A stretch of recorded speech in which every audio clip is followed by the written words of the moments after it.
Hi guys, welcome back to yet another video. My name is Martin. I'm filming this in my storage unit today. What I do on this channel is I show off four books from random, and I end on a key issue. These books came in yesterday. I'm filming this on Tuesday night, so yeah, these came delivered to the house yesterday, and I kind of forgot about them. But then when I opened it up, I was like, I'm glad I got them. Before I show this first one off, though, I'm just going to have a quick look at the numbering because it's a Charlton book, and Charlton hardly ever show the number. It's actually not Charlton; it's Whitman. But I believe these are reprints.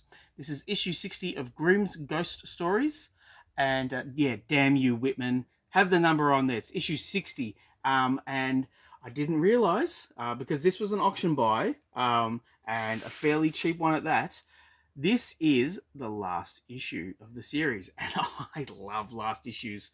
I'm going to have a look to see if there's like an editorial, like a letter page, or even, what would be great, like a statement of ownership. Oh, that would be gold. Um, so, a statement of ownership is a legal form that comic book publishers have to post once a year in their books.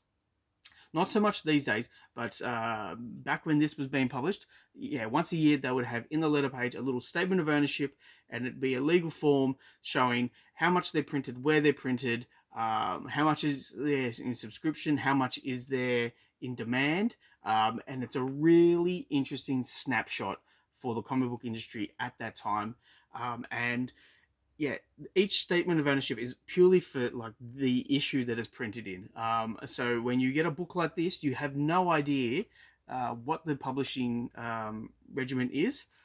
I will say very quickly, I went through every single issue of Ravage. Now this was in the 90s. They didn't have a statement of ownership, and it went for 20. No, it went for 32 issues, maybe 33, and that's really surprising. But anyway, I'm getting off track here. This is Grimm's Ghost Stories, and we have a guy kissing this girl, but she's a bag of bones. So yeah, nice little horror anthology, as I like it, and I'm looking forward to reading it. Now, the next two issues I'm going to show off, they're from the same series. It is Rock and Roll Comics. This is the Paula Abdul issue. Now, this series went for, I think, like 65 issues. And a mate of mine, Steve is big on this series. He introduced me to it. And every time I get them, I show it to Steve because he's a big rock fan. And he mentioned that there's some issues that will never see the light of day. And if I ever find them, it's an absolute steal. It's an absolute treasure trove. What's the word I'm looking for? Diamond in the rough, needle in a haystack. Yeah, it's. If I ever find this one issue by this particular band, I think it's Skid Row. Yeah, good luck because it didn't even get published. But I would like to get every single issue of this series. Now, there's some creators who I'm more interested in than others.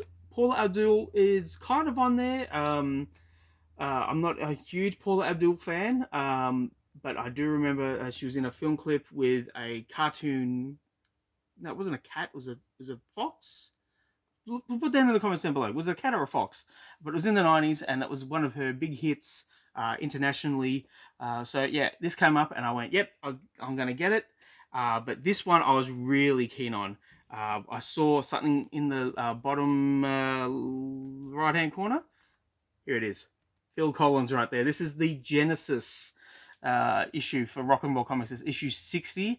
Now, I am a big Phil Collins fan. Not so much Genesis. Genesis are pretty good. Yeah. Yeah, they're pretty good. But yeah, when Phil Collins went out on his own, that's when I paid attention. And I think Phil Collins is an artist who is appreciated by people of a certain age. Let's just say that. Not old. I'm not old. Well, maybe I am. I'm not that old.